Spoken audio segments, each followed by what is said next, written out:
Vegetable fried rice কম বেশি আমরা সবাই রান্না করতে জানি, কিন্তু রেস্টুরেন্টের স্বাদ আনার জন্য আপনাকে কিছু টিপস ফলো করতে হবে। তাহলে ঘরে বসে আপনিও বানিয়ে নিতে পারবেন হুবহু রেস্টুরেন্টের মতো পারফেক্ট ফ্রাইড রাইস। আসসালামু আলাইকুম সবাইকে। আজকে ফ্রাইড রাইসের সাথে নতুনত্ব একটি কম্বাইন্ড রেসিপি দেখার আমন্ত্রণ জানাচ্ছি। এটা ফ্রাইড রাইসের সাথে খেতে অনেক চমৎকার ছিল। মাঝে মাঝে একটি রেসিপিকে ঘুরিয়ে ফিরে প্রেজেন্ট করাই হচ্ছে আমাদের রাঁধুনির কাজ। রেসিপিটি করার জন্য নিয়ে নিয়েছি 2 কেজি ওজনের একটি ফার্মের মুরগি। এটাকে ছোট ছোট করে কেটে ভালো করে ধুয়ে নিয়েছি। এবার চলে যাচ্ছি ম্যারিনেটে। একটি বড় পাতিলে ট্রান্সফার করছি মাখানোর সুবিধার্থে। 2 টেবিল চামচ আদা বাটা আর দিয়ে দিচ্ছি 2 টেবিল চামচ রসুন বাটা। টক দই দিয়ে দিব হাফ কাপ। এটা টক দইটা একটু তাজা দেওয়ার চেষ্টা করবেন। তারপর দিয়ে দিব মরিচের ফাঁকি 1 চামচ, হলুদের গুঁড়া হাফ চামচ, ধনিয়ার গুঁড়া 1 চামচ আর গরম মশলা 1 চামচ দিয়ে ভালো করে মেখে নিব। আর স্বাদ অনুযায়ী লবণ দিয়ে দিব। এটা আমরা বেশি ঝাল এই কারণে অ্যাড করব না, যেহেতু আমরা পরবর্তীতে যে ইনগ্রেডিয়েন্টসগুলো ইউজ করব সেটার সাথে অ্যাডজাস্ট হবে না। এভাবে ভালো করে একটু মাখিয়ে নিতে চেষ্টা করবেন। মাখিয়ে আমরা একটু রেস্টে রেখে দিব। বর্তমানে মুরগির মাংসটা খেতে কিন্তু ভালো লাগে না। আর এভাবে আমি আজকে যেভাবে রান্না করতেছি, আমি বাসায় কয়েকবার রান্না করছি এবং ভালো রেজাল্ট পেয়েছি। কারণ এটার সাথে একটা যেই কি বলবো, একটা মজার ইনগ্রিডিয়েন্টস, সেটা হচ্ছে গ্রিন চাটনি, সেটা ইউজ হবে। এটা দিলে যে এত টেস্ট হয় আমি নিজেও জানতাম না। আমি কয়েকবার রান্না করে ভালো রেজাল্ট পেয়েছি। ধনিয়া পাতা, পুদিনা পাতা, কাঁচামরিচ আর এইগুলোর যে একটা তেতো ভাব থাকে সেটা দূর করার জন্য আমি কিছু কাজু বাদাম দিয়ে দিচ্ছি। কাজু বাদামটাই দেওয়ার চেষ্টা করবেন, এটা এখন হাতের কাছে অ্যাভেলেবেল পাওয়া যায়। চীনা বাদাম কখনই দিবেন না, আমি আপনাদেরকে ভুল নির্দেশনা দিব না। এটা দিলে আপনার টেস্টটা ভালো আসবে। তো করে নিলাম, দেখেন কি সুন্দর একটা কালার আসছে। এবার ফ্রাইড রাইসের চিকেনটা ম্যারিনেট করব। একটু লবণ, হাফ চামচ শুকনো মরিচের গুঁড়া, তারপর হাফ চামচ গোলমরিচের গুঁড়া, হাফ চামচ করে আদা বাটা, রসুন বাটা দিয়ে ভালো করে মেখে রাখবো। আর একটু সয়া সস দিব। লাইট সয়া সসটা দেওয়ার চেষ্টা করবেন। ডার্ক সয়া সস দিলে রাইসটা কিন্তু কালো হয়ে যায়। এটা কিন্তু আপনার একটা টিপস, অবশ্যই এটা মাথায় রাখবেন। আর চিকেনটাকে ভালো করে ম্যারিনেট করে রাখলে মেখে আপনার খাওয়ার সময় খুব সুন্দর একটা স্বাদ পাওয়া যায়। তাই আমি সব সময় ফ্রাইড রাইসের চিকেনটা এইভাবে অনেক টাইম একটু ম্যারিনেট করে রাখি। তাহলে আপনি দেখবেন খাওয়ার সময় খুব সুন্দর একটা টেস্ট আসে। আর এই ফাঁকে আমি একটু গরম পানি বসিয়ে রেখেছিলাম, লবণ দিয়ে দিচ্ছি আর একটু তেল দিয়ে দিব যেন চালটা ঝরঝরা হয়। 1 কেজি পোলাও চাল নিয়েছি, সেটাকে আধা ঘন্টা ভিজিয়ে রেখেছি ভালো করে ধুয়ে। আর যেহেতু আমি টিপসগুলো আগেও দেখিয়েছি পোলাও চালটা কীভাবে ধুতে হয়, ঠিক সেই নিয়মেই দেখানোর চেষ্টা করবেন। সেই নিয়মে আপনি ধৌত করলে চালটা খুব সুন্দর হয় আর ভেঙে যায় না। প্রথমে ভালো করে পরিষ্কার করে ধুয়ে তারপর আধা ঘন্টা ভিজিয়ে রাখবেন, তারপর ছড়া দিয়ে ফেলবেন। আর ফ্রাইড রাইস আপনি বাসমতি চাল দিয়েও রান্না করতে পারেন, কিন্তু আমাদের দেশে যে চাইনিজ রেস্টুরেন্টগুলো এগুলো পোলাও চাল দিয়ে রান্না করে, আর আমরা বাসায় এটা টেস্টই বেশি পাই। আর চালটাকে আপনার এমনভাবে সিদ্ধ করতে হবে, দেখবেন মাঝে সাদা দেখা যাচ্ছে, সিদ্ধ হয়ে এসেছে। যার যার চাল সিদ্ধ করতে যে টাইম লাগে, আমি বলবো 50 থেকে 60% বা 70% সিদ্ধ করবেন। নতুন চাল হলে আর কি 50 থেকে 60%, আর একটু পুরান হলে একটু বেশি সিদ্ধ করবেন। এভাবে খুব দ্রুত ঠান্ডা করে ফ্যানের নিচে আমি যত টাইম পাবো ফ্রিজে রাখবো। এদিক দিয়ে একটা ফ্রাই প্যান বসিয়ে পরিমাণ মতো তেল দিয়ে দিলাম, তারপর দিয়ে দিচ্ছি পেঁয়াজ কুচি। এগুলোকে একটু মোটামুটি আকারে ভেজে নেব। পেঁয়াজটা আসলে লাল লাল করে ভাজবো না, একটু লবণ দিয়ে পেঁয়াজটাকে একটু নেতিয়ে নিব। এভাবে করে হাই হিটেই ভাজবো। আর এই রান্নাটা হতে এত দ্রুত হয় কি বলবো, একদমই সময় কম লাগে, বেশি একটা সময় লাগে না। টোটাল রান্নাটাই হাই হিটেই হয়। প্রায় আমার 20 থেকে 25 মিনিট। এরপর একটু দমে রেখেছিলাম কিছু টাইম। খুব সুন্দর করে খুব শিগগির রান্না হয়ে যায়। একে তো মুরগিগুলো ম্যারিনেট করা, কোনো পানি ছোঁয়ানো লাগে না। এখন যে আমি হাই হিটে কষাবো তখনই আপনার মুরগি থেকে পানি বের হবে, সেই পানি দিয়ে মুরগিটা কষানো হয়ে যাবে, সিদ্ধ হয়ে যাবে। আর ম্যারিনেটটা আপনি যত টাইম করতে পারবেন আপনার রান্নার টেস্টটা তত আমি বলবো ভালো হবে। তো ম্যারিনেটটা একটু করে দরকার হলে নর্মাল চেম্বারে ফ্রিজে রেখে দিবেন। আমি যেহেতু চটজলদি করছি, তো করে বেশি টাইম আমি অবশ্য ম্যারিনেট করিনি। তাও আমার দেখবেন আমি এখন ঢেকে দিব, অনেক পানি বের হবে। ওই পানি দিয়েই হাই হিটেই আমি মুরগিটাকে কষাবো। কিন্তু এ পর্যায়ে আপনাকে খেয়াল রাখতে হবে নিচেতে যেন লেগে না যায়। ঢাকনা উল্টাবো আর নেড়ে চেড়ে দিব, ভালো করে নেড়ে চেড়ে কষিয়ে নিব। কষানো হয়ে গেলে তারপর আমার যেই মশলাগুলো সেগুলো ইউজ করব। আর গোলমরিচের গুঁড়া এখন আমি 1 চামচের মতো দিয়ে দিচ্ছি, ছোট চামচ দিয়ে। সেটা আপনার এখন দিচ্ছি এই কারণে, কারণ আগে দিলে কিন্তু গোলমরিচের স্বাদ ফ্লেভার দুইটাই চলে যায়। এ পর্যায়ে দিলে কি এটা স্বাদটা ইনটেক থাকে, তাই প্রত্যেকটা মশলার ব্যবহারই কিন্তু রান্নার পারফেক্টনেস আনে। তো আমরা যেভাবে ইউজ করি ঠিক সেভাবে দেওয়ার চেষ্টা করবেন, দেখবেন আপনার যে চিকেন কারিটা সেটার টেস্টও হুবহু রেস্টুরেন্টের স্বাদই হবে। এখন যে স্পেশাল চাটনিটা করে রেখেছি সেটা দিয়ে দিচ্ছি। এটাকে আসলে কি বলবো, গ্রিন চাটনি চিকেন বলে, তারপরে হারিয়া চিকেন বলে, বিভিন্ন নামে এটার নাম আছে। কিন্তু আমি আমার মতো করে মশলার ব্যবহার করে আজকে রান্নাটা করেছি।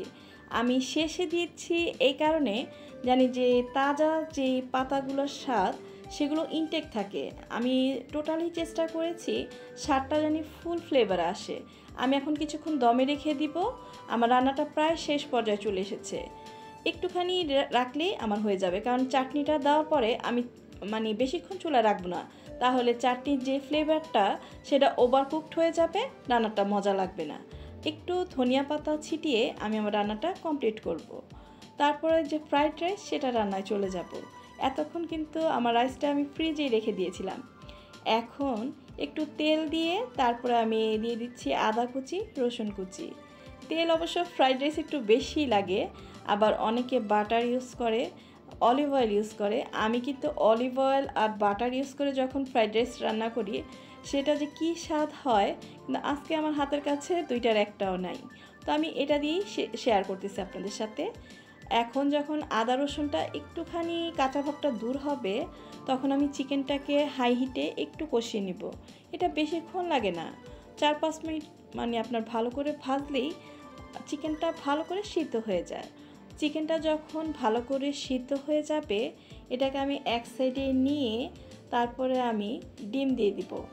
আমি 2টা ডিম একটুখানি লবণ আর একটু সামান্য গোলমরিচের গুঁড়া দিয়ে ভালো করে ফেটে রেখেছিলাম। এখনই কাঁচা অবস্থায় উল্টাতে যাবেন না, একটু ভালো করে ডিমটা হবে, তারপর ছোট ছোট করে কেটে স্ক্রাম্বল করে দিবেন। এভাবে করে আস্তে আস্তে করে করে দিবেন, তাহলে ডিমটা একদম আপনার রাইসের সাথে সুন্দর করে দেখা যাবে, খেতেও ভালো লাগবে। আবার অনেক সময় আমরা পরে ইউজ করি, পেঁয়াজটা কিন্তু পরে একটু দিব, আগে একটু দিচ্ছি। এই পর্যায়ে পেঁয়াজটা দিয়ে একটু নুয়ে নিচ্ছি। বাসার সবাই অবশ্য কাঁচা অবস্থায় পেঁয়াজটা পছন্দ করে না, তো যেভাবে সবাই পছন্দ করে সব মাথায় রেখেই রান্নাটা করি। গাজরটা যেহেতু সিদ্ধ হতে একটু সময় লাগে, সেটা আগে দিয়ে ভালো করে একটু ভেজে নিচ্ছি। আপনারা যদি অন্য কোনো সবজি ইউজ করতে চান এ পর্যায়ে ইউজ করতে পারবেন, লাইক অ্যাজ বরবটি। এছাড়া আমার কাছে আসলে হাতের কাছে তেমন কিছু ছিল না, আমি শুধু ক্যাপসিকাম ছিল বাসায়, সেগুলো কেটে রেখেছি, আর বাঁধাকপি ছিল, সেগুলো এখন অ্যাড করছি। ক্যাপসিকামটা আসলে বেশি সিদ্ধ হলে কিন্তু ভালো লাগে না, তাই ক্যাপসিকামটা শেষে দিতে হয়, আর বাঁধাকপি আপনার শেষে দিতে হবে, কারণ বাঁধাকপির থেকে পানি ছাড়লে আপনার খাবারের টেস্টটা নষ্ট হয়ে যাবে। চাইনিজ রান্নাটা আসলেই পুরো ফুল হিটে হয়, এটা থেকে পানি ছাড়ার কোনো সম্ভাবনা জানি না থাকে, সেভাবে সবজিটাকে ভেজে নিতে হয়। আর আমরা যেহেতু বাঙালি, লবণটা একটু পরেই দিব, কারণ আমাদের প্রত্যেকটা জিনিসে লবণটা না ঢুকলে ভালো লাগে না।